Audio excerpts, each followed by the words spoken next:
Nuestra, ya la señora nos avisó que nos vamos a empezar a grabar. Entonces, les quiero presentar a nuestra invitada del día de hoy. Entonces, María Pérez. María es filósofa de la Universidad del Valle, de pregrado y de maestría. María es magíster en filosofía de la Universidad de París 8.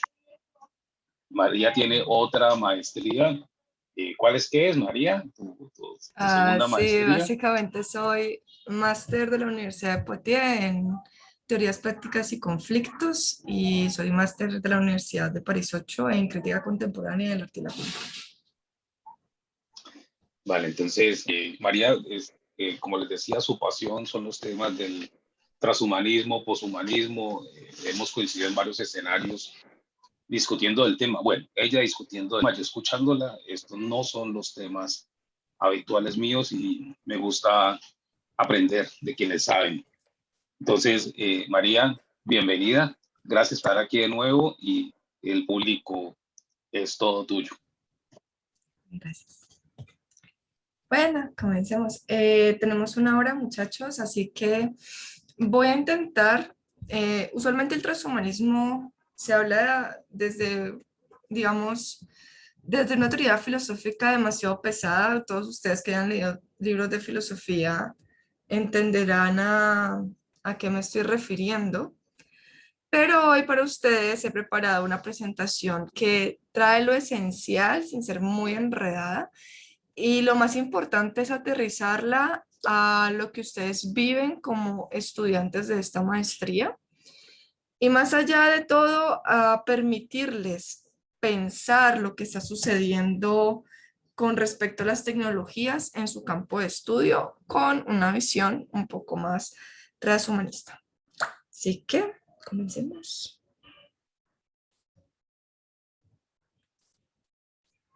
¿Me pueden confirmar si están viendo la diapositiva, por favor? Y gracias. ¿Sí? Es que lo escucho muy bajito. Sí, perfecta. Vale. Esto. Bueno, se titula Transhumanismo y organizaciones. Así que comencemos hablando de las tecnologías. Las tecnologías durante mucho tiempo solamente se pensaban desde las ya existentes. Es decir, en los años 90 se comenzó a hablar y considerar el computador porque ya estaba en construcción. Se comenzaron después a hablar de redes neuronales cuando ya estaban construidas. De lo contrario, no serían tomadas en cuenta. Pero con el paso de los años y a medida que avanza el tiempo y la tecnología se produce de forma acelerada, comenzamos a pensar en la posible existencia de tecnologías que pueden incluso causar algún tipo de daño a la humanidad y entre ellas, por ejemplo, está lo que vemos en Terminator, lo que vemos en Matrix y antes no los pensábamos para nada cerca de nuestra realidad, pero con todo lo que está pasando, cada vez podemos llegar a ser menos escépticos sobre su posible existencia. En esa medida, actualmente la tecnología se piensa proyectada en el futuro, mucho más allá de lo que estamos viviendo ahora. Y la razón simplemente es porque la literatura de ciencia ficción es la crónica más fiel de nuestros tiempos y a veces también una guía premonitoria del futuro. La ciencia ficción nos ha mostrado casos y situaciones distópicas que son escalofriantes y que definitivamente no queremos vivir por una simple razón, y es que no va a haber marcha atrás. Una vez que eso suceda, no se va a poder hacer absolutamente nada. Y en parte tenemos razones y la ciencia ficción ha hecho méritos para pensar de que ese tipo de cosas puedan llegar a ocurrir. Por ejemplo, predicciones que hizo la ciencia ficción. Tenemos, por ejemplo, la publicidad dirigida, que es lo que pasa ahorita. Como decía José en su exposición de hace 8 días, es que ahorita uno no puede buscar nada porque ya le aparece publicidad de todo, en todo lado, sobre eso que buscaste. Eso, aunque parece ser un invento de ahora, realmente fue algo que podemos decir que fue predicho en Minority Report, la obra, y que realmente no es que sea la superinvención, sino la realización de algo que ya estaba dicho. Otro invento son las tarjetas de crédito que aparecen en Mirando Atrás. Otro es el famoso sistema de vigilancia que está en 1984 de Orwell, y los antidepresivos que aparecen en Un Mundo Feliz de la obra de Huxley. Perdón, muchachos, es que tengo gripa. Estoy ahí re maluca. Teniendo en cuenta eso, ¿cuál es el acercamiento que tiene las organizaciones o los teóricos, mejor dicho, los teóricos de la organización a la implementación de tecnologías existentes y aún inexistentes para las mismas organizaciones? Bueno, aquí traigo dos ejemplos que vienen siendo Simon en 1973 y Thomson y Bates en 1957. Simon habla de que la tecnología es extremadamente beneficiosa para las organizaciones. Es una fuente resolutoria de problemas que no debemos descartar, sino por el contrario, debemos seguir implementando, porque a medida que pasa el tiempo, nuevos retos se van a desarrollar dentro de las organizaciones, o incluso no necesariamente retos, sino nuevos objetivos, y las tecnologías van a ser esa mano derecha que nos van a ayudar a implementarlos y desarrollarlos exitosamente. Simon lo hace y lo dice tanto por las tecnologías existentes en la época, pero también con una confianza hacia las tecnologías que puedan desarrollarse en el futuro. Thomson y Bates tienen un acercamiento que, si bien no es el de Simon, su descripción de la relación entre las tecnologías y las organizaciones están dado a la forma en que las tecnologías cambian y transforman las organizaciones. Ellos lo expresan de la forma de que... Listo. ¿Qué pasó? Sí, ahí. ¿Qué pasó? No sé, alguien habló. El punto es que, bueno, Thomson y Bates consideran de que en la medida que las tecnologías entran a las organizaciones, las dividen, las multiplican en unidades de esfuerzo. Uno de los ejemplos más famosos que ellos dan es el caso, irónicamente, muy actual de la creación de una vacuna. Entonces dicen de lo que antes era local, ahora se vuelve global, por ejemplo. Y dentro de esas necesidades, la tecnología, como permite el transporte de estas vacunas, hace que se creen o se modifiquen y se especialicen ciertas organizaciones. Entre ellas está las personas que coordinan los hospitales, cómo se coordina un hospital, cómo se transporta una vacuna, cómo se crea una vacuna, dónde, cómo, cuándo, por qué, de todo. Se implica a veces una integración, cosa que no pasaría si, por ejemplo, la producción sigue siendo local, que simplemente una misma organización produce, empaca, distribuye. Ese es el ejemplo de Thomson y Bates, que es muy paralelo a lo que les contaba José la semana pasada de cómo ha ido evolucionando las organizaciones con respecto al desarrollo tecnológico y a la interconectividad que estamos teniendo. Pero entonces aquí es donde nosotros nos preguntamos, bueno, tenemos por un lado que los teóricos de la organización asumen relativamente de forma optimista. ¿Por qué digo relativamente? Porque afirmarlo sería demasiado descarado en la medida de que ellos nunca lo dicen de forma explícita, pero sus escritos son suficientes para decir que realmente son muy optimistas de la integración de la tecnología. Pero ¿cómo podemos ver eso en contraposición a esas distopías que les acabo de hablar? ¿Cómo podemos conjugar eso? ¿Cómo podemos en las organizaciones crear una integración de la tecnología y las futuras tecnologías mucho más distópicas de las que ellos pensaban en su época, sin quitar el optimismo y la relevancia que ellas tienen según los teóricos de la organización? José realmente dijo la respuesta: crear una responsabilidad digital organizacional. El truco es que toca crearla.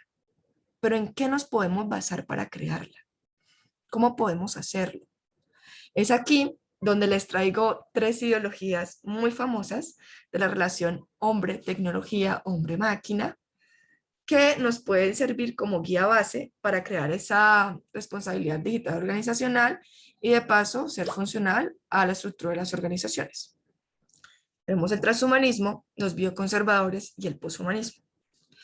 Aquí el poshumanismo no vamos a hablar por una simple razón, y es que el poshumanismo no es de base una teoría que se origine en la relación hombre-máquina, sino que es una teoría de reacción histórica con respecto a la modernidad y todo lo que ella signifique, que de forma indirecta termina hablando de la relación hombre-máquina en el sentido de dar una propuesta de cómo debería ser. Sí, pero digamos, no es lo ideal, porque lo que estamos buscando es que la teoría tenga la menor cantidad de fallas posibles para poder ser integrada. Lo que nos queda con transhumanismo y bioconservadores. Estas dos posturas se pueden simplificar en una aceptación o prohibición de la integración de la tecnología. En la aceptación encontramos el transhumanismo, que promueve una libertad de desarrollo tecnológico por el reducido índice tasa de probabilidad de existencia, porcentaje, minimicé la pantalla, de probabilidad de existencia de una catástrofe. Y la prohibición se encuentra al lado de los bioconservadores, y ellos se quedan en el argumento de que el peligro es tan latente ante una posible distopía que no deberíamos integrar de forma libre las tecnologías en ningún ámbito de las organizaciones, para este caso, pero en general para toda la vida. Pero bueno, vamos a desarrollar estas dos y vamos a ver cuál de las dos sería más funcional para la relación organización y tecnología. ¿Qué es el transhumanismo? Bueno, transhumanismo, a corto modo, es la mejora de las condiciones de vida a través de la ciencia y la tecnología. Propone una relación humano-mundo mediada por la ciencia y la tecnología que permiten que los seres humanos trasciendan como especie. ¿Qué quiere decir todo esto? ¿Qué es el transhumanismo? Bueno, primero que todo, vamos a hablar de cómo surge el transhumanismo para entender qué significa su postura, su definición, y después vamos a desarrollar bien la definición. El transhumanismo tiene raíces en la modernidad. No tiene raíces de ningún tipo más allá de la modernidad. El transhumanismo no tiene conexión con la época medieval, no tiene conexión con los griegos, nada de eso. ¿Por qué? Pues por un simple sentido, y es que aunque el transhumanismo hable de una trascendencia como especie, como si fuese mal interpretado como un signo de inmortalidad, como los griegos a veces hablan de la inmortalidad, no es lo que ellos quieren decir. Obviamente también en la época medieval, pues nada que ver, porque Dios era lo más importante de todo y pensar un mundo mediado por la ciencia era irrazonable para la época. Así que, ¿qué pasa en la época moderna? En la época moderna hay un cambio muy importante que vamos simplemente a comentarlo en 2 puntos. Y es la confianza en la ciencia y la relación hombre-muerte-responsabilidad. Esto al principio parece que no tiene mucho sentido, pero después a medida que vamos avanzando se van a dar cuenta de todo lo que implica esto para las organizaciones. La confianza en la ciencia, ¿por qué? Porque con la llegada de la época moderna, todo este teocentrismo se rompe y el ser humano queda en un mundo por explorar, en un mundo donde es a su discreción explorarlo y conocerlo. ¿Y qué mejor herramienta para conocerlo en ese momento que la ciencia? La ciencia era la forma como nosotros interactuábamos con el mundo, y la tecnología era el intermediario de todo esto. ¿Qué tiene que ver eso con la relación hombre, muerte y responsabilidad? Es simple, y es que en un mundo donde Dios era intermediado por todo, realmente la muerte se veía algo como un designio divino. Y eso no estoy hablando simplemente de la muerte natural, de que a alguien le dio un infarto o una muerte como que a alguien le caiga un edificio encima, no sé, se me ocurren múltiples cosas, sino que en la modernidad el hombre comienza a ver de que él es responsable de sí mismo. Y como responsable de sí mismo, también es responsable de su vida y eso incluye una alta ejecución de la prevención. La prevención con respecto a todo lo que ellos hacen. El hombre es consciente que si bien no controla la naturaleza, está en él poder evadir cualquier tipo de enfermedad. Y de ahí es donde surgen cosas, por ejemplo, como las vacunas. Podríamos simplemente decir, no, la vacuna no deberíamos hacerla. La enfermedad es una selección natural. Pero realmente como nosotros somos los responsables de nosotros mismos, decimos, no, si podemos crearlo, pues lo vamos a crear porque esto va a mejorar nuestra vida y no tenemos que depender de otro tipo de entidades metafísicas o de otras criaturas para poder defendernos a nosotros mismos. Solo en este marco es que es posible que surja un transhumanismo. ¿Por qué? Porque el transhumanismo está fundado en que la ciencia y la tecnología son aquello que media el ser humano y esa naturaleza y ese mundo en el que vivimos, pero también es lo que nos ayuda a sobrevivir en este mundo en el que estamos. De ahí es que el transhumanismo tenga tres conceptos súper importantes: la vida, la evolución y la mejora. ¿Cómo se articula esto? ¿Cómo esa definición del transhumanismo, estos tres conceptos importantes para él? Bueno, primero, la vida no es un concepto antropocentrista. La vida corresponde también a los animales, a las plantas, al ecosistema, ¿ya? La evolución corresponde a la modificación de un sistema a lo largo del tiempo. Y esa modificación, básicamente la transición que se da entre la conexión de la vida y el mundo en el que se vive. Por lo tanto, esa evolución está mediada por la tecnología. Y de hecho, una vida que trascienda en el tiempo es una vida que ha evolucionado. Ustedes lo ven, por ejemplo, cuando ustedes hablan de teoría de la evolución, ustedes dicen, no, X animal se extinguió porque no se adaptó al entorno, no evolucionó, ¿ya? ¿Qué tiene que ver ahí dentro de estos dos conceptos la mejora? Bueno, la mejora es básicamente un sistema de prevención. ¿En qué sentido? La mejora no es una pretensión de perfección, sino un mecanismo para que el sistema se adapte con el paso del tiempo sin necesidad de sufrir todas las consecuencias drásticas que puede llevar cualquier tipo de situación. Por ejemplo, les explico. Cuando ustedes quieren construir, por ejemplo, un hospital y trabajar dentro de un hospital, ustedes siempre lo hacen con vista a evitar o evadir que surjan ciertos problemas, por ejemplo, la capacidad, que el hospital tenga la suficiente capacidad para alojar toda la cantidad de enfermos que hay en las zonas aledañas. ¿Cómo el hospital mejora? Bueno, el hospital mejora en la medida de que, primero, prevé que eso no vaya a ser un problema y segundo, si por X o Y razón hubo ese problema, se adapte a solucionarlo. ¿Qué es lo que, por ejemplo, pasa de nuevo con el ejemplo de las vacunas? Tristemente, pues las vacunas no se pueden crear antes de que surja una enfermedad, siempre son una mejora en la medida de que después entran a ser una medida de prevención, porque ayudan al sistema inmunológico a crear una defensa ante un virus que puede ser mortal o ante una enfermedad mortal. ¿De dónde viene todo ese sustento de que la tecnología es fundamental y necesaria? Es decir, yo cómo les sostengo a ustedes que esa relación es completamente necesaria en el ser humano.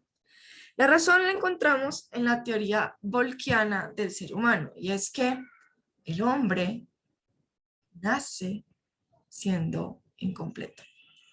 El hombre es un ser neoténico. El hombre es un ser que viene en un estado embrionario. ¿Qué significa esto? Ustedes no han visto que, por ejemplo, cuando nace una jirafa o nace un caballito, ellos a las horas ya se paran y caminan, incluso hasta pueden correr de los depredadores y todo eso. Pero el ser humano no, el ser humano es muy vulnerable. Lo que sucede es que los seres humanos nacemos en este mundo de forma incompleta, en el sentido de que no somos aptos para enfrentar desde una edad temprana a lo que el mundo quiere que nosotros nos enfrentamos, mucho más allá de la construcción social, la simple construcción biológica. Eso no necesariamente es malo. Obviamente con los problemas de supervivencia biológicos vienen también bondades, y esas bondades son lo que usualmente se le conoce como plasticidad cerebral. El ser humano tiene la capacidad de moldear su cerebro y de aprender. ¿Qué desarrolló el ser humano con esto? Tecnología, herramientas. Las herramientas, de hecho, y las tecnologías es lo único que le ha permitido al hombre sobrevivir hasta el día de hoy. No por nada, cuando ustedes están en el colegio les enseñan que uno de los grandes pináculos de la humanidad es la creación de la rueda, una invención, pues creación, no sé si llamarlo, pero del fuego, porque es gracias a eso que nosotros pudimos enfrentarnos a todas las vicisitudes de la época. A medida que fuimos avanzando, fuimos supliendo diferentes necesidades con la creación del auto para recorrer largos desplazamientos. Hemos creado yo es que estoy con las vacunas porque es el tema actual, las vacunas para sobrevivir a los virus, la ropa para abrigarnos en situaciones de extremo frío, el aire acondicionado para abatir los calores. Así que tal vez el transhumanismo ahí tenga una base demasiado fuerte, y es el ser humano tiene una naturaleza tecnológica que es innegable. Nosotros necesitamos la tecnología, y es gracias a la tecnología que interactuamos exitosamente con el mundo. Ese es el transhumanismo. El transhumanismo es una ideología dirigida exclusivamente a la tecnología, que está basada en una teoría volquiana del ser humano.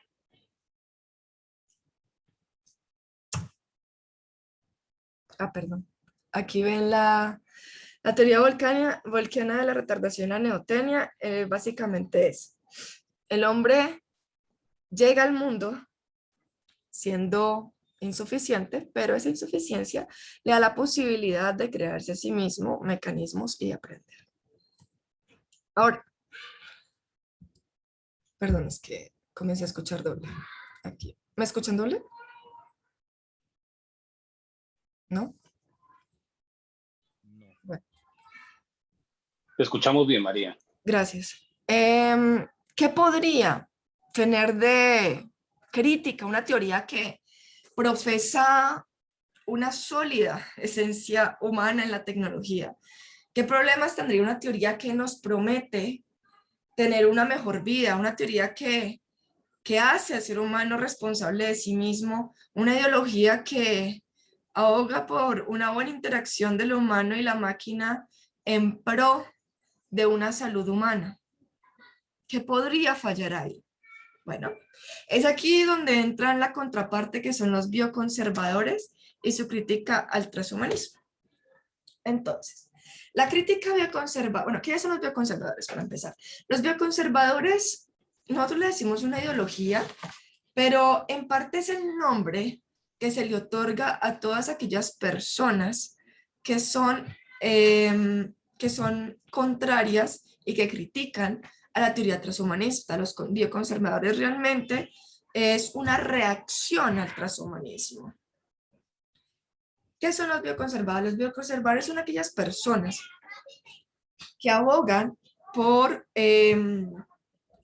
la menor posible intervención y dependencia de la tecnología en cualquier ámbito humano. ¿Por qué ellos quieren que esto no suceda? Bueno, ellos alegan 3 puntos: perfección, eugenesia y distopía apocalíptica. Todo esto son las críticas que ellos le dan a la teoría como el transhumanismo. ¿De qué trata la perfección? Bueno, ellos dicen que el transhumanismo, con su ciega ambición, como ellos lo dicen, de buscar un progreso, crean en su mente un mundo perfecto y paralelamente buscan la creación de un ser humano perfecto para poder llevar a cabo una constante evolución sin una muerte, como en el sentido que muchas veces ustedes han escuchado, si han hablado si han oído hablar de transhumanismo, es que el transhumanismo impide la muerte. Es que en esa búsqueda de hacerse cargo de uno mismo, uno termina siendo inmortal, porque como todo lo quieren curar, todo lo quieren evitar, ya no habrá nada que nos mate. Y en esa búsqueda, obviamente, van a diseñar un ser humano perfecto, en la medida de que el ser humano perfecto es aquel que no muere. Eso es una falacia y eso es una mala interpretación del transhumanismo y de lo que es en general la teoría evolutiva. Recuerda que el transhumanismo, como decía su definición, aboga por una trascendencia de la especie, ¿ya? La trascendencia de la especie no significa en ninguna forma que los individuos de esa especie no puedan morir. No. Habla más de un efecto colectivo porque no haya una masacre inminente en el sentido de responsabilidad. Pero la muerte es perfectamente natural, ¿ya? Y también porque el transhumanismo no tiene una idea de perfección. Ustedes vieron que durante todo el tiempo que hablé de transhumanismo, nunca he dicho el transhumanismo busca llegar a X o Y tipo de ser humano. No, no, no. Transhumanismo habla de una relación del ser humano con la naturaleza, donde uno debe ser responsable. En la medida que uno es responsable, la tecnología nos ayuda a conectarnos con esa naturaleza sin que esa naturaleza nos consuma. Ahí no hay ningún modelo de perfección. Yo en ningún momento, bueno, ni yo ni los transhumanistas, no soy transhumanista, por cierto, solamente que no tiene que meterse en el papel. Ni yo ni los transhumanistas hemos mencionado que hay un modelo de hombre al cual hay que llegar. De hecho, eso está más de una presunción de desarrollar una tecnología que nos sobrepase, y aquí el transhumanismo no estamos hablando de una tecnología que nos sobrepase, sino una tecnología que nos ayude a seguir presentes. ¿Qué habla de la eugenesia? Bueno, este tema es un poco más complejo, porque una pregunta, ¿alguien de aquí sabe qué es la eugenesia?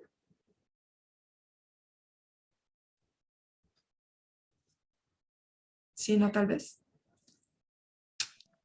No. ¿No? Vale. Bueno. Pues el profe sabe, pero eso es trampa. Sí, no, eso es trampa, eso es trampa. Solo usaré como digo. Bueno, la eugenesia ustedes la conocerán más por lo que pasó con el nazismo. Y es la creencia, y eso está ligado con la perfección, es la creencia de que hay un tipo de ser humano con ciertas características que es perfecto y todo lo demás debe ser desechado porque paralelamente es imperfecto. ¿Qué pasa aquí? Con el paso de los años, las personas, pues, con el nazismo, digo nazismo porque aunque no es el único ejemplo, es el más universal conocido, comenzamos a comprender de que estas pretensiones de perfección no tienen ninguna base y no tienen ningún sentido. pero eso no quiere decir que no exista. Usted dirá, María, ¿cómo así que no existen? Bueno, esta es la crítica que vienen a decir los bioconservadores sobre la eugenesia en relación a la situación actual y paralelamente al transhumanismo. Ellos hablan de una eugenesia que es una eugenesia de mercado. ¿De qué trata la eugenesia de mercado? Mira, yo no te voy a imponer que tú seas rubio, azul. Yo no te voy a imponer que tengas que haber nacido, yo qué sé, en Estados Unidos, en Europa. Yo a ti no te voy a imponer eso. Pero, aunque no te lo imponga, voy a crear herramientas para que estén a disposición de adquisición de las personas y voy a crear ideas de que ciertas cosas son preferibles a otras. De manera que, como están a disposición y a libre elección, es de tu total y completo albedrío, entre comillas, escoger si quieres tomar o no quieres tomar ese tipo de perfectibilidades. Pero no pasa nada si tú no lo haces, solamente te lo dejo como opción, porque yo no te voy a andar exterminando si no lo haces. ¿Cuál es el problema con eso? El problema con eso, ¿cuál es la crítica? Obviamente es una eugenesia. ¿Por qué? Porque te dicen, no te voy a obligar, pero esto es mejor. Y si no lo tomas, no vas a ser mejor en esta sociedad. Para entender esto, vamos a hacer el ejemplo de las cirugías plásticas. Colombia es un país muy turístico para eso. Y nosotros que vivimos día a día con esta realidad, se nos puede hacer más fácil entenderla. A nosotras las mujeres y a ustedes los hombres también, no binarios, lo siento, no sé mucho del tema, perdón, prometo informarme. Nadie les dice, mira, tienes que ponerte más senos, tienes que aumentarte tu parte posterior, porque es que si no, no eres atractiva. Nadie te lo anda diciendo en forma de, si no, muérete, porque si no lo haces, no vas a tener un futuro. Pero con la presión de que hay una imagen de cuerpo perfecto en la sociedad, uno se siente impulsado a decir, pues mira, sí, si no me hago esta cirugía, voy a ser menos deseable, voy a ser menos admirada, mis posibilidades laborales van a disminuir, mis probabilidades de conseguir un buen marido van a disminuir si no soy bonita, porque la idea bonita es tener ese tipo de atributos. Entonces te meten una eugenesia directo, pero ¿por qué es de mercado? Porque te la dan como una opción, entre comillas, no te la figuran como algo directo. ¿Qué pasa, por ejemplo? Algo que pasó durante mucho tiempo y aún sigue existiendo, las personas que tienen el cabello crespo. No te decían quítatelo, rápatelo, pero siempre te decían, es que si no tienes el cabello liso no eres nadie. Es que lo tuyo es feo, el liso es bonito. Y ahí comenzaron todo este marketing de las queratinas, etc. ¿Qué tiene que ver eso con la tecnología? Bueno, básicamente, si no hubiese una tecnología que permitiera estas cirugías, si no hubiese una tecnología que permitiera la creación de estos químicos para alisarse el pelo, no existirían las opciones de crear nuevos formatos de eugenesia. Así sea eugenesia del mercado. ¿Por qué la crítica al transhumanismo? Porque te dicen, claro, si puede ser mejor, vas a crear estos mecanismos para que la gente haga una especie de compensación social por sus deficiencias físicas. Pero eso de entrada es una falacia. ¿Por qué? Porque esa crítica al transhumanismo no va. Por una simple razón. La tecnología es una herramienta y depende cómo nosotros lo usamos. ¿En qué sentido? En el sentido de que si hay una pretensión de la eugenesia teniendo como herramienta la tecnología, no es porque la tecnología nos imponga la eugenesia, es porque nuestra sociedad es eugenésica. La manipulación genética es el mejor ejemplo de esto. ¿Por qué? Mira, la manipulación genética podemos tomarla de dos formas. O la usamos para ayudar a combatir y exterminar enfermedades graves y mortales como el cáncer, o podemos usarla para ponerles ojos azules a nuestros hijos. La forma en la que lo usemos realmente, ¿por qué habría una necesidad de ponerle ojos azules a nuestros hijos? Pues, ¿de dónde viene eso? Es porque la manipulación genética nos dijo cómo se puede hacer, vamos a hacerlo y ya está. Pero ¿qué sentido tendría, aunque si podemos hacerlo, lo haremos? La única forma de que eso sea fructífero es porque en la sociedad misma decidimos que tener los ojos azules es belleza y lo otro no. Es por eso que esa crítica al transhumanismo no es válida. Debería ser más bien una crítica a la sociedad actual y su uso de la tecnología. Y por último, tenemos la crítica de la distopía apocalíptica, que ¿en qué consiste? La distopía apocalíptica consiste en que todas estas posibles predicciones que nos da la ciencia ficción que les comenté ahorita al inicio de la presentación, ¿qué tanta posibilidad tiene de que eso exista? Bueno, los grandes conocedores del tema han hecho cálculos de probabilidades y los resultados han sido que realmente la probabilidad es muy baja. Es muy baja. ¿Por qué? Porque desde ya somos precavidos con el desarrollo y porque no tenemos suficiente desarrollo tecnológico, aunque eso realmente no es una justificación porque puede haber una explosión tecnológica y de avance en cualquier momento. Pero ¿cuál es el problema con esta crítica? Esta crítica parece ser bastante razonable en el sentido de que, bueno, hay un ejemplo, un 1%, pero es que es un 1% muy peligroso y no hay vuelta atrás.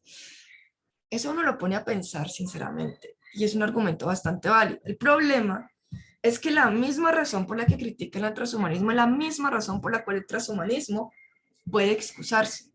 Y es decir, ya, pero es que es un 1% y vas a quitar que no existe un 99% de probabilidad de que no, y que ahorita se puede prevenir, y que yo como transhumanismo que soy, sería una catástrofe que se me muriera el ser humano, porque es que no hay nada más irónico para el transhumanismo que en la búsqueda de esa relación hombre-mundo para evitar una extinción, nos terminamos extinguiéndonos por un desarrollo tecnológico mal empleado.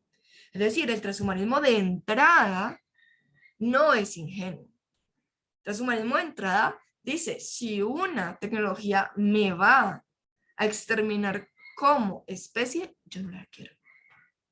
No la quiero porque sería contrario a mis principios, sería contrario a lo que yo soy, a lo que yo defiendo.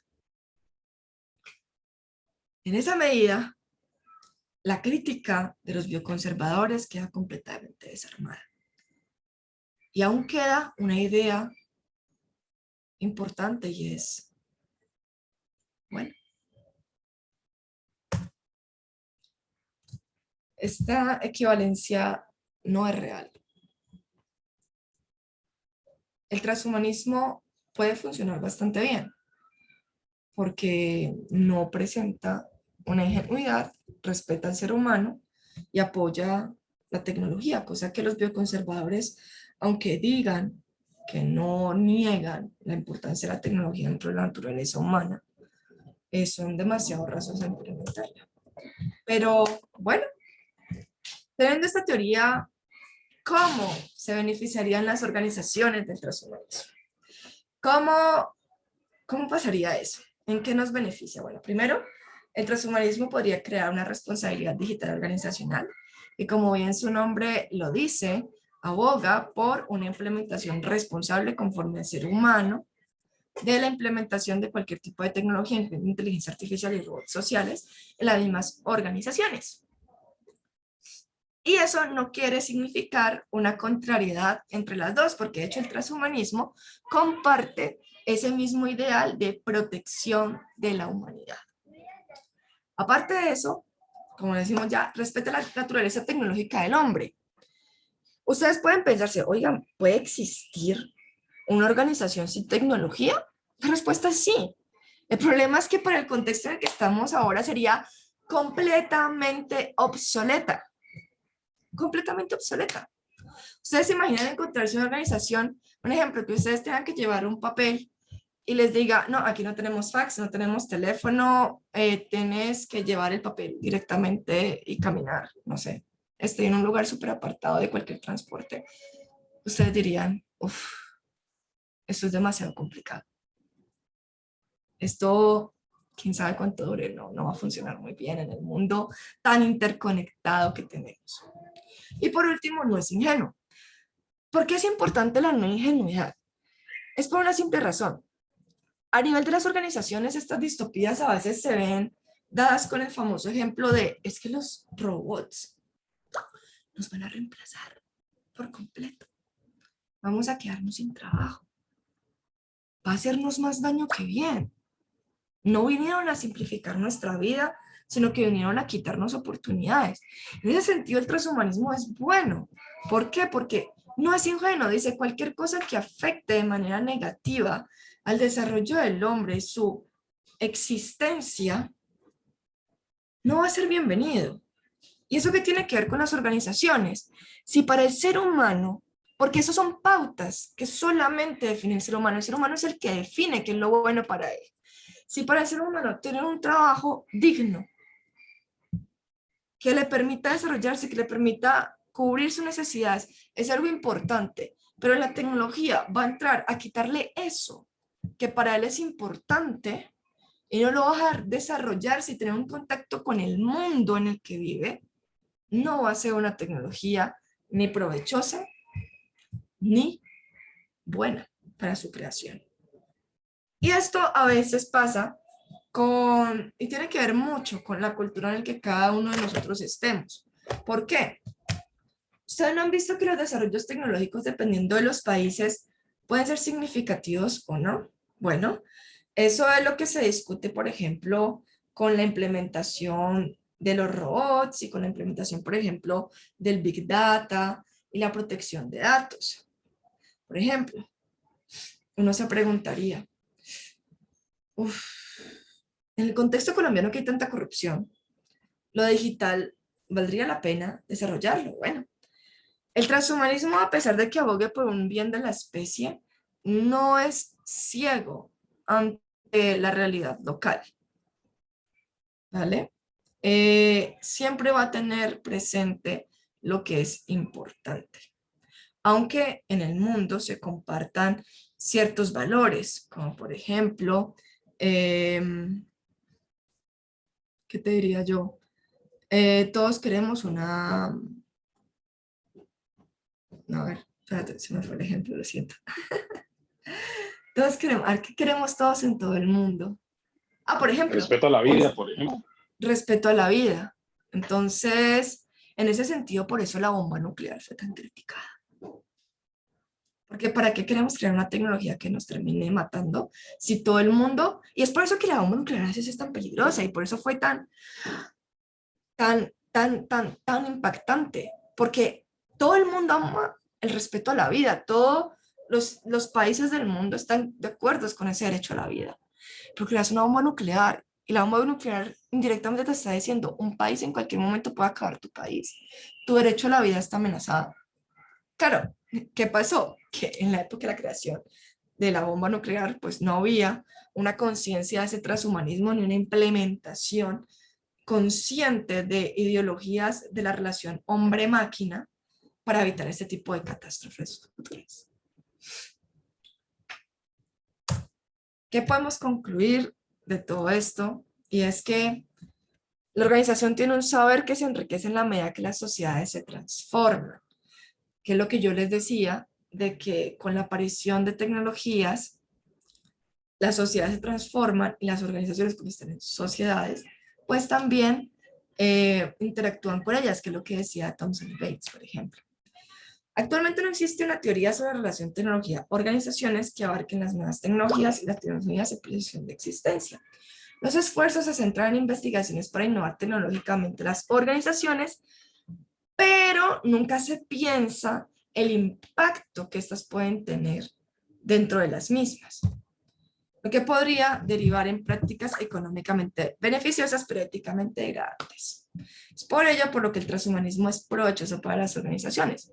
El uso de esta ideología como base de las investigaciones en teoría organizacional apacigua la incertidumbre en el tema de la inclusión de nuevas tecnologías, agregaría yo, en la medida que le puede asegurar al ser humano de que se está pensando en una integración responsable de la tecnología sin necesidad de prohibirla y siempre buscando el mayor beneficio, que no sacrifique un ser humano, y promoviendo lo que los teóricos de la organización, como Simon, Thompson y Bates, llaman un optimismo, bueno, llaman no, yo digo que promueven un optimismo tecnológico de las bondades de las cuales se puede aprovechar la tecnología de las organizaciones.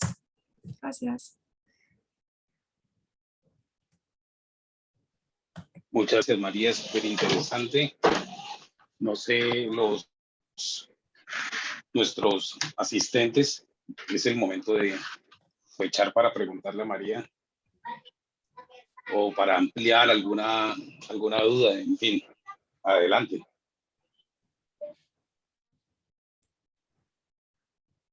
Cualquier pregunta es bien recibida, muchachos. Yo, aunque hablo, no me sitúo en un contexto de autoridad. Yo creo que todo merece ser discutido. Cualquier pregunta no es tonta. Todo vale la pena hablarlo. Así que, vamos. Quien pueda. Vamos aquí, perdón, parece ser que el chat es Tan calladitos. No sé si es que no entendieron o... Ok. Hola, buenas tardes. Hola, buenas tardes. ¿Cómo estás? Bien, gracias. María, de verdad, muy interesante el tema. Pues esos términos que utilizaste de eutanasia, ¿fue? Eugenesia. Eugenesia, perdón. O sea, es bastante interesante, la verdad, nunca había escuchado pues ese término y pues me parece como bastante oportuno todo lo que tratas pues en cuanto a todo el tema de las tecnologías, todo ese tema de tecnología artificial y pues también ese ejemplo que das de la vacuna tan marcado, pues me pareció bastante a colación, bastante interesante. De verdad, muchas gracias. Gracias a ti. Hola, buenas tardes. Hola, buenas tardes. No, pues estoy de acuerdo con lo que dice Nelly. Yo tenía como una pequeña reflexión sobre, o sea, qué tanto la tecnología puede apoyar, que es más o menos lo que dijiste sobre qué tanto la inteligencia artificial puede o no incidir sobre las decisiones como en una organización. Y a mi parecer, bueno, pues mi postura es que es casi imposible, o sea, un poquito parecido a lo que mencionaban, que es muy difícil como que una tecnología realmente desarrolle la capacidad de toma de decisiones, pero sí apoya, o sea, pero sí se ha logrado, aunque sí se ha logrado, por ejemplo, lo que presentaron en la vez pasada, que era como tecnología que predecía un poquito, por ejemplo, las ventas y cosas así.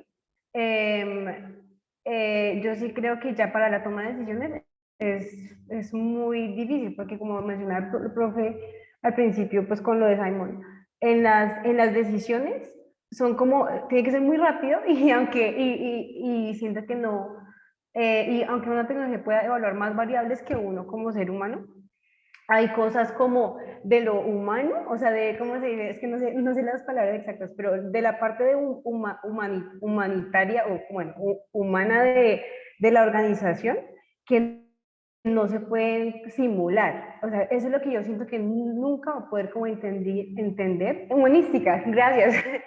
Que nunca va a poder simular, por ejemplo, sensaciones o psicología o por ejemplo, un ejemplo es yo viendo como dentro de mi empresa. Nosotros durante el paro, pues las personas estaban muy estresadas y nadie creo que podía predecir cómo se iba a comportar las tomas de decisiones, porque como todo el mundo está tan estresado, o sea, cada vez que lográbamos medio tomar una decisión frente a algo, llegaba como la contrarrespuesta de los empleados diciendo, no nos vamos a trabajar en esas condiciones, y eran en situaciones como ya donde la parte como emocional y psicológica creo que es donde no pueden, bueno, de pronto puede existir en algún momento un modelo que prediga la toma de decisiones en esas situaciones. Pues me alegra mucho que hayas tocado el tema porque es algo muy interesante hablar. Hablando de cómo el transhumanismo vería esa integración de esa tecnología en las organizaciones. Y es simple. El transhumanismo te diría a ti, ¿tú para qué quieres crear una tecnología que siente y piense como nosotros? Si la tecnología está hecha para ayudarnos a traspasar esos problemas que tenemos. Hacer una tecnología que se asemeje al hombre realmente no es una pretensión transhumanista y no sería útil porque la tecnología sirve para superar nuestras falencias. De hecho, la única razón que hay para crear una tecnología que pueda incluso predecir cómo nos sentimos, que pueda predecir o hacer las cosas como un ser humano, es nada más una pretensión hiperdistópica, apocalíptica de reemplazo del ser humano. Por eso es que hay que tener, o sea, no digo a ti, sino que digo como, por ejemplo, hay que tener mucho cuidado cuando uno va a integrar tecnologías en las organizaciones, porque hay veces, en vez de pensar, bueno, si integro X o Y inteligencia artificial, me va a ayudar a recolectar información, pero entonces, ¿para qué quiero que tome decisiones si ella no va a pensar como yo? Y si hago una tecnología para que tome decisiones como yo las haría, ahí realmente es que te quieren reemplazar. Porque si hay alguien ya que puede tomar decisiones como un ser humano, ahí pues ¿para qué quieres? Y segundo, si la haces para que tome mejores decisiones que un ser humano, ahí tú dirías, pero me vas a quitar el trabajo y no quiero. El transhumanismo te diría, tenés toda la razón, si no quieres, y un trabajo digno es lo que se tiene que dar, y todos los seres humanos necesitan un trabajo para poder sobrevivir, ¿para qué quieres crear algo que sea igual a nosotros? Simplemente dale trabajo a un ser humano. Eso es muy interesante porque es esos los beneficios del transhumanismo en la integración de las tecnologías, evitar ese tipo de problemas. Me alegra mucho que hayas traído el ejemplo. María, Dígame. es que en línea justo con eso que mencionas y que estaba mencionando, creo que era Ana María, eh, está lo que mencionábamos las veces anteriores respecto a cuál es la responsabilidad de aplicar esa tecnología en la organización. O sea, tú lo acabas de decir, ¿para qué voy a colocar una tecnología que haga lo mismo que la persona y, por ejemplo, en este caso, tomar decisiones, incluso ser afectiva o tener sentimientos o cosas, si eso ya lo hacen las personas? Lo puedo hacer, quizá lo desarrollen. O sea, hoy yo diría, difícil una inteligencia artificial que tenga sentimientos, pero no sabemos si de aquí a 10, 20, 30, no le pongo 100 años porque la tecnología ya va muy rápido, pero de aquí a allá ya esté desarrollada. Pero entonces, ¿cuál es mi responsabilidad como persona de las organizaciones, como dueño de la empresa, como diferentes cosas de, voy entonces a poner a un robot que reemplace un psicólogo, ¿cierto? O a un robot que reemplace un filósofo, que sería muy raro, para ponerlo ahí? O sea, no tiene sentido. Puedo colocarlo, pero ¿cuál es la responsabilidad? Estoy creando tecnología para reemplazar personas, pero se supone que la tecnología es para ayudar o soportar o mejorar la acción de las personas. Ahora bien, como lo hemos discutido, sí hay lugares donde esas tecnologías son factibles, porque ya sabemos que existen esas tecnologías que toman decisiones, que a partir de la información toman acciones, venden el producto, sacan esto, hacen el pedido, etcétera. Pero eso ya, miren que eso es un apoyo. Lo que sería es que las personas que están encargadas de esas funciones, pues tienen que empezar a trabajar o adaptarse a nuevas funciones. Pero esas tecnologías como tal se han entrado. Lo que tengo que ser es responsable en el cómo las voy a implementar.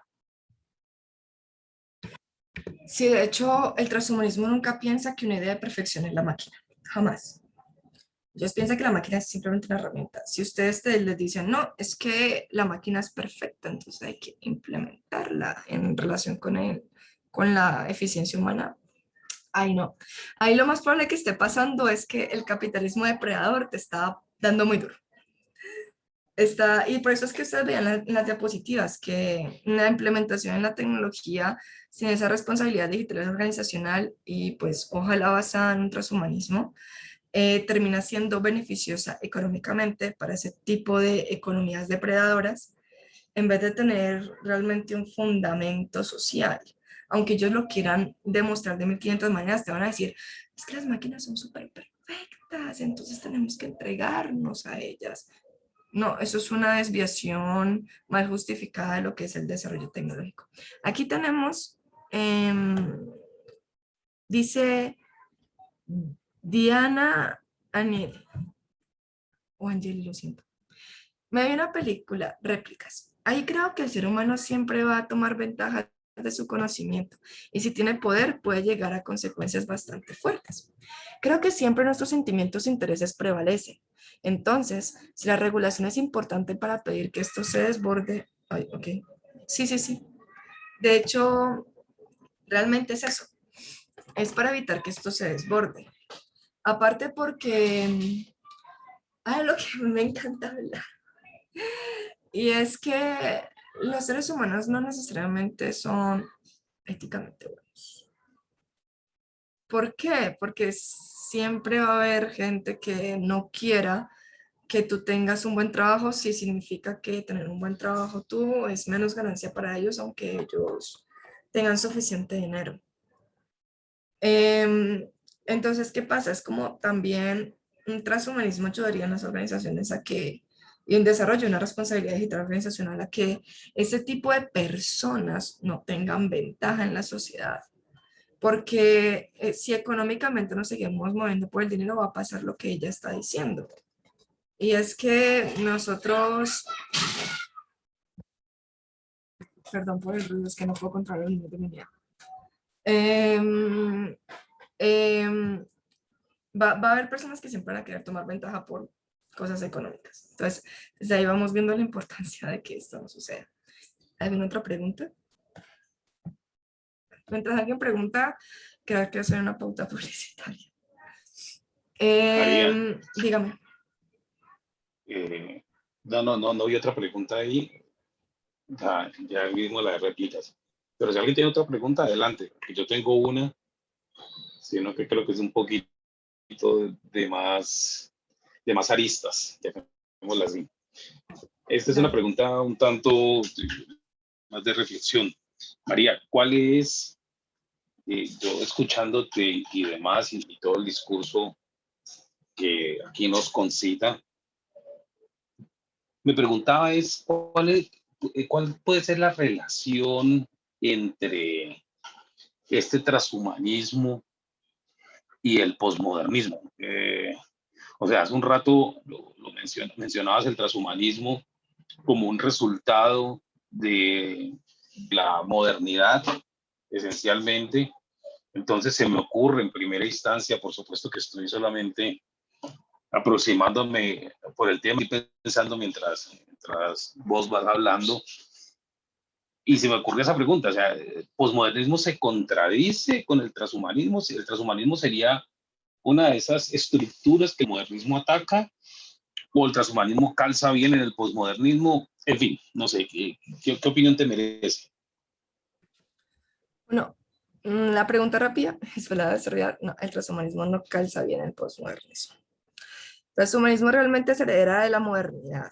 ¿Qué es lo que pasa con el posmodernismo? Bueno, el posmodernismo aboga por una ruptura de esta idea humana como algo central que hay que proteger, que no debe, o sea, estoy hablando como a grandes rasgos, obviamente si me está escuchando un conocedor del posmodernismo y cometo algún error, lo siento mucho, estoy intentando como no ser tan detallada. Pero a grandes rasgos como todos esos valores de la modernidad, donde el ser humano es importante y tenemos que protegerlo, por ejemplo, deben ser rotos en el posmodernismo. De hecho, la figura del posmodernismo es el poshumanismo, necesariamente. ¿Qué tiene que ver eso con las tecnologías? Y es que el transhumanismo protege al hombre porque lo considera algo importante. y porque considera que tiene valor en la medida de que es una especie que hay que proteger porque nosotros tenemos responsabilidad con nosotros mismos. El posmodernismo junto con el poshumanismo, o sea, hablo de poshumanismo porque sería como la figura posmoderna de la relación hombre-tecnología, dirá, no, ¿por qué estamos haciendo eso? Si podemos tener algo más perfecto que un ser humano que incluso puede hacer las cosas mejor, ¿por qué no hacerlo? Dejémonos de lado todos esos ideales del hombre como centro importante en la sociedad y miremos a ver, exploremos a ver qué sucede, exploremos a ver qué pasa. En esa medida, el transhumanismo y el posmodernismo no se llevan bien. ¿Y por qué está más ligado a la modernidad? Por la idea de protección del ser humano, aunque no es antropocéntrica tanto como lo ve la modernidad, sí la considero importante. ¿Por qué no digo que es antropocéntrica? Porque les conté que la vida del ser humano no es la única vida importante, sino la vida del ecosistema en el que vives. Eso incluye la naturaleza y los animalitos y todo. ¿Por qué? Porque nosotros vivimos con ellos. Y porque si se daña el mundo y se daña el medio ambiente, nosotros nos vamos con él. Así de simple. Entonces, ¿qué es lo que pasa? Lo que pasa es que muchas veces se relaciona el transhumanismo con esta posmodernidad y con el posmodernismo gracias a los bioconservadores. ¿Por qué? ¿Se acuerdan del último argumento que hablamos de que aunque la probabilidad de destrucción es muy baja, igual sigue siendo un momento de catástrofe? Pues eso que viene dado dice, bueno, si nosotros comenzamos a desarrollar las tecnologías de forma libre, aunque sea controlada y con un límite, como lo propone el transhumanismo, y básicamente el límite es cualquier tecnología que me haga daño a los valores que yo considero importantes no va a ser implementada.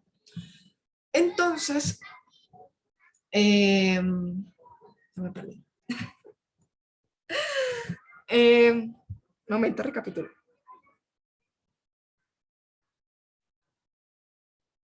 Se me perdí. Un momento. Estaba hablando de... Tengo mucha fiebre. Se me olvidó. ¿Qué fue lo último que dije?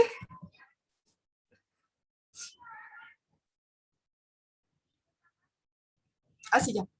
Entonces,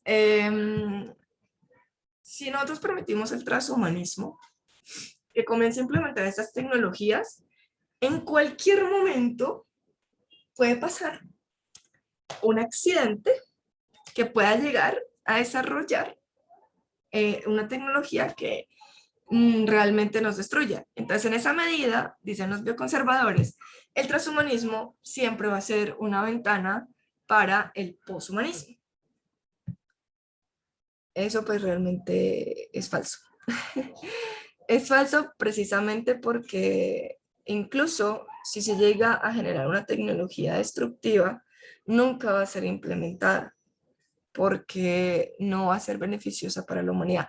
Estamos hablando todo esto de las teorías. Obviamente puede pasar lo que Ana dijo. Dice, cualquier persona con demasiada avaricia puede crearla, o cualquier persona con deseo de testear el mundo puede desarrollarla y soltarla.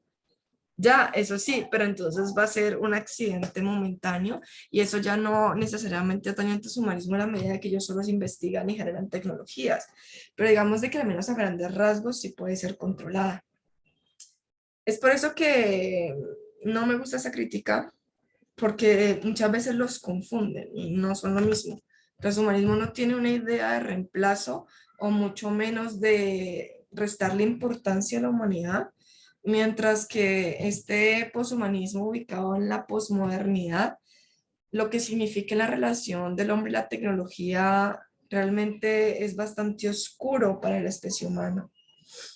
Y no, al final, pues la posmodernidad y el transhumanismo tienen muchos choques, tanto que como te dije, como es una teoría súper actual que se desarrolla por todos los avances que hay, a veces confunden que promueve un poshumano que hace parte de esta posmodernidad. ¿Respondí a tu pregunta? Sí, totalmente. totalmente, ¿no? Y que es una pregunta que no es de fácil respuesta, en realidad es de esas preguntas que generalmente salen mejores respuestas cuando hay cafeína de por medio o sea en forma de café o Se va de a arábiga fermentar, o de Coca-Cola o fermentada. se va a fermentar. Exacto. Eso, o la concebada fermentada, generalmente salen mejor estas respuestas. Pero sí, excelente, excelente porque es que en algunos círculos de radio, y esto es un tema que ahora vamos a discutir en clase, vinculan posmodernismo con la alta tecnología y resulta que pues no necesariamente es así. Lo posmoderno tiene más que ver con otros elementos y se me olvida precisamente que transhumanismo, cuando a lo largo de tu charla, no le calzaba bien a los señores posmodernos. Para ellos seguramente es Kant, esta reivindicación del humano, al menos como una realidad estructural, que a los posmodernos poco les gusta hablar de estructuras y de super construcciones detrás de todo lo que nosotros vemos. Muy Sí, bien, ¿hay aparte alguna otra pues, observación? Sí, ok, no, Ana, aparte dale, pues, adelante. por eso es que no toqué el poshumano, porque como te dije, la eso realmente viene de la posmodernidad, como cuando dice la posmodernidad va a hablar de la relación hombre-tecnología, pero realmente no es que sea una teoría que esté al origen de la relación hombre-tecnología.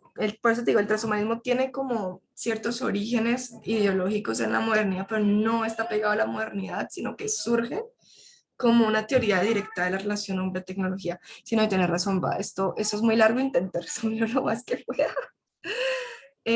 Aquí es donde yo les quiero contar de que les invito a leer em, las nuevas publicaciones que va a tener el grupo de estudios no institucionales y toda esta rama investigativa, porque van a encontrar en más detalle todo lo que está pasando con la responsabilidad organizacional, con el transhumanismo, con repensar la teoría organizacional y con formas prácticas y teóricas de implementar responsablemente la tecnología.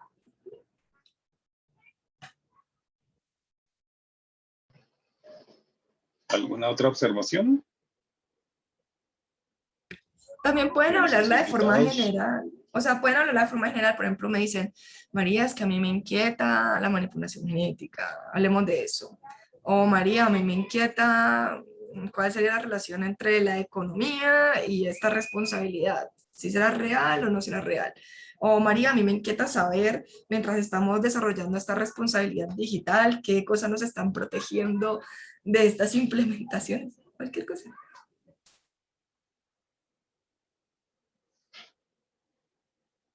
De todo esto, la eugenesia es aterradora, ¿no? Y me gustó mucho, me llamó mucho la atención la parte en la cual hablabas de cómo no hay una prohibición expresa o una vinculación expresa a ciertos patrones o a ciertos cánones, pero que se aprovecha la tecnología para eso.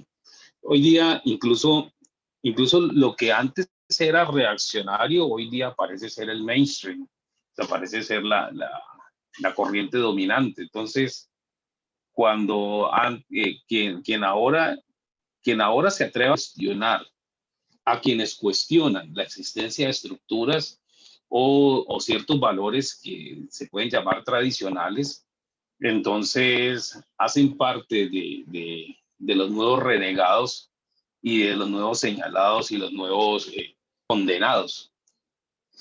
Y entonces se pregunta uno, eh, las tecnologías, por ejemplo, actualmente las de comunicación, las nuevas tecnologías de comunicación, eso lo estábamos discutiendo ahorita en clase antes de aquí contigo, están siendo utilizadas, por ejemplo, para crear los famosos bulos que le llaman los españoles, eso lo sabes muy bien por tu sangre,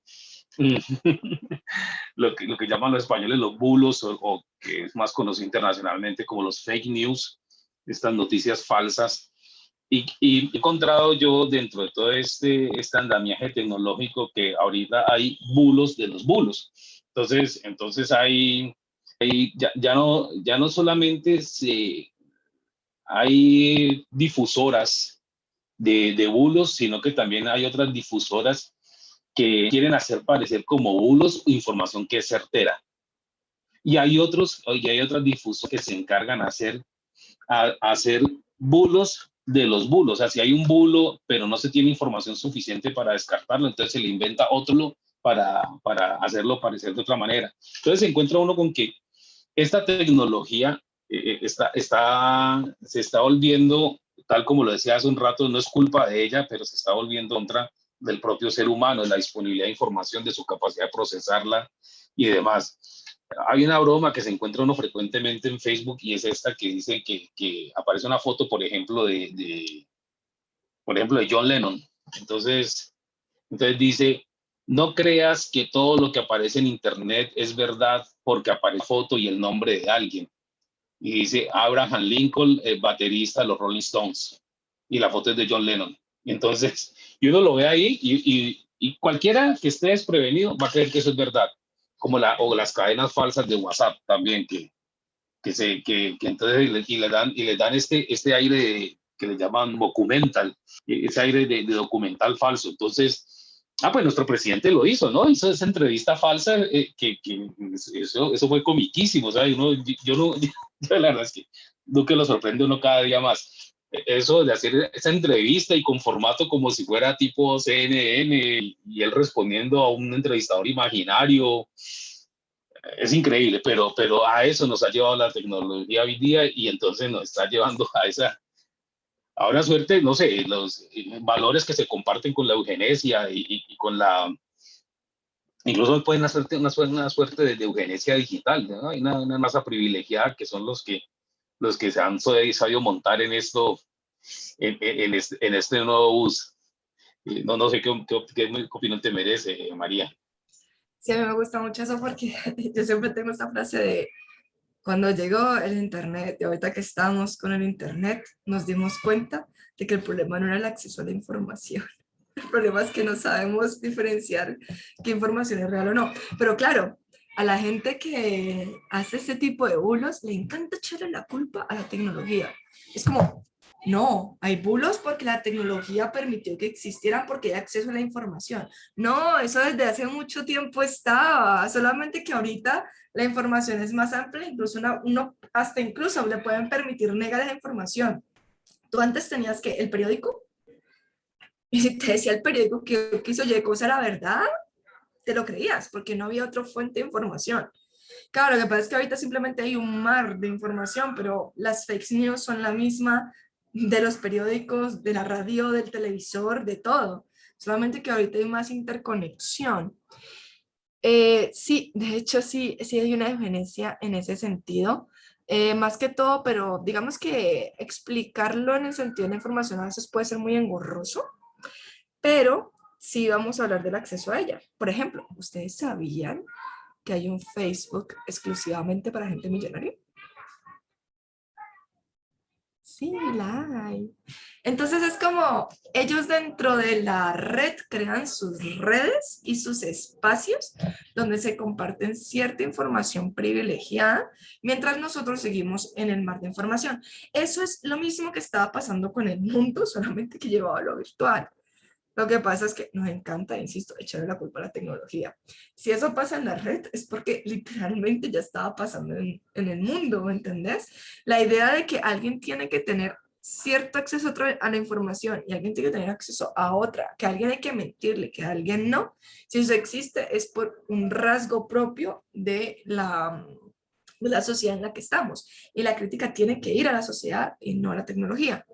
Ahora, hablando de la implementación de tecnologías y la eugenesia dentro de las organizaciones, así como la eugenesia de mercado, eso uno lo ve más que todo como para justificar implementaciones malavidas junto con la economía.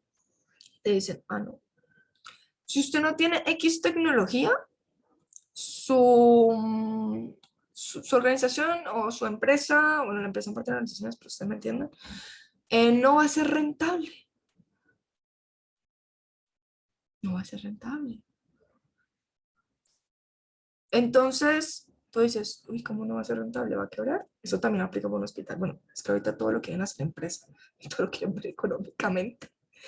A veces pienso que es eso, que a veces pienso que el hecho de que lo vean todo de forma económica hace que esas implementaciones sean urgencias de mercado, cada vez haciendo más tecnología para implementarla y ahorrarse pesos a costas de los trabajadores. En ese sentido, sí podemos hablar de una eugenesia de implementación de tecnología en las organizaciones.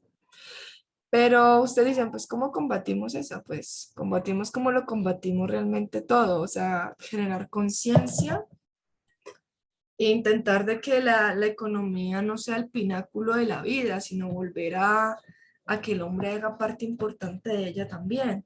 Porque claro, ¿qué es lo que pasa? Que aunque ustedes no lo, bueno, no es que aunque ustedes no lo crean, sino que toda esa necesidad, perdón, de una economía depredadora como centro de todo también es herencia de la posmodernidad. Entonces ahí es como, sería como combatir esos ideales de que el ser humano no signifique nada. Aparte porque todas esas pretensiones económicas, hablemos del ser humano que lo quieren convertir en cyborg, diciéndote, es que hay una idea de perfección que es esta máquina, y te dicen, ah, pues es que la máquina me saca 20 fotocopias en un minuto. Si tú no me igualas a la máquina, tú no me sirves. Aparte de eso, una máquina es muy barata.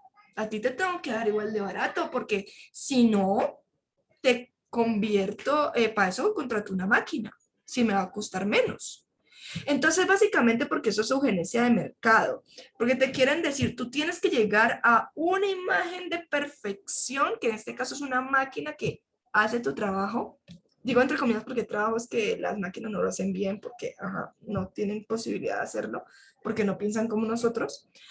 Te dicen, o tú te acomodas a parecerte una máquina o no tenés oportunidad en esta sociedad. Ahí te meten una eugenesia porque te reescriben todo tu ser y todas y toda tu humanidad, porque te dicen, me tenés que contestar el mensaje a las 12 de la noche, y si no, no me vales, porque yo sé que hay una máquina que puede darle una orden a las 12 de la noche, pero, o por ejemplo, te dicen, me tienes que trabajar, me tienes que entregar X papeleo en tantas horas, porque es que una máquina también lo hace, y siempre está la amenaza del reemplazo y el reemplazo y el reemplazo. Y eso es una eugenesia del mercado dentro de las organizaciones. ¿Por qué? Porque si aparte, primero porque hay una pretensión de perfección que es una máquina, que es una perfección fantasma en cierta medida. Porque digo en cierta medida, porque por ejemplo, si hablamos como del echar la fábrica de chocolate, ponerle tapitas a la crema dental, pues es otra cosa. Pero, ¿qué pasa con eso? Te quieren modificar. ¿Y por qué te digo que te conviertes en un cyborg? Porque te están obligando a tus acciones a convertirte en una máquina, a actuar como ellas. Si no, está siempre la amenaza de eugenesia liberal. Si no lo haces, no vas a ser deseado. Si no lo haces, no te vas a adaptar a este mundo. Entonces eres una persona indeseada, imperfectible y vas a morir porque nadie te va y vas a morir miserable porque no te vamos a dar trabajo. Es una mera manipulación en parte. Y es algo que tenemos que seguir combatiendo para que no nos alcance ese poshumanismo.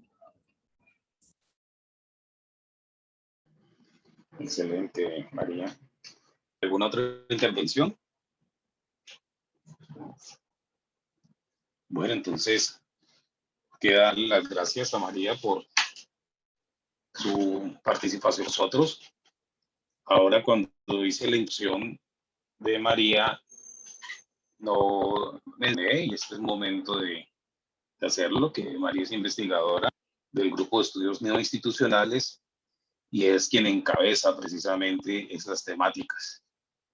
Recuerden ustedes, se los había dicho desde el comienzo, que es una intención permanente de nuestro grupo de darle fundamento al discurso que uno escucha en la administración. O sea, los discursos light de administración, yo llamo administración pop, como si es la tipo de administración pop, que es la que más se conoce y es con la que más tristemente se asocia al mundo de la administración, como si todo fuera discursito de eficiencia y venda más, ya está, y demás, y como si no hubiera concepciones sobre lo humano, sobre lo social, sobre los valores morales, sobre la funcionalidad, si se quiere, social, etcétera.